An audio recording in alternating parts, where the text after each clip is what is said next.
1 table spoon ధనియాల పొడి add చేసుకోవాలి.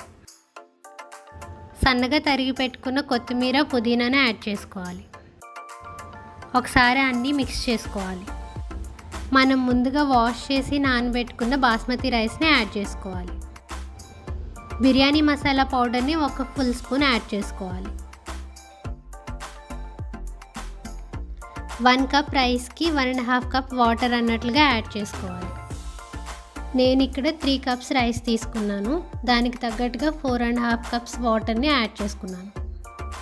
వాటర్ వేసిన తర్వాత బాగా మిక్స్ చేసుకొని ఒకసారి టేస్ట్ చూసుకోవాలి. సాల్ట్ సరిపోకపోతే ఈ స్టేజ్లో యాడ్ చేసుకోవచ్చు. ఇప్పుడు ఇన్స్టెంట్ పాట్ మూత పెట్టేసి సాట్ ఆప్షన్ని క్యాన్సిల్ చేసి ప్రెషర్ కుక్ అనే ఆప్షన్ని సెలెక్ట్ చేసుకోవాలి. ఇది బై డిఫాల్ట్ 10 మినిట్స్ పెట్టుకున్నాను నేను. 10 మినిట్స్ సరిపోతుంది. ప్రెషర్ కుక్ స్టార్ట్ అయిన వెంటనే ఈ విజిల్ పక్కన ఉన్న ఈ బటన్ పైకి వస్తుంది. కుకింగ్ కంప్లీట్ అయిపోయి ప్రెషర్ మొత్తం అయిపోయిన తర్వాత ఈ బటన్ మళ్ళీ లోపలికి వెళ్ళిపోతుంది. ఈ ప్రెషర్ పోయిన తర్వాత మూత ఓపెన్ చేసి ఒక్కసారి కలుపుకోవాలి. ఇంతేనండి, ఇన్స్టెంట్ పాట్లో వెజిటబుల్ బిర్యానీ రెడీ అయిపోయింది. ఈ బిర్యానీకి గ్రేవీ ఏమీ లేకపోయినా కూడా చాలా టేస్టీగా ఉంటుంది. కొద్దిగా పెరుగు చట్నీ వేసుకొని వేడివేడి బిర్యానీని ఎంజాయ్ చేసేయచ్చు. వీలైతే మీరు కూడా తప్పకుండా ట్రై చేయండి.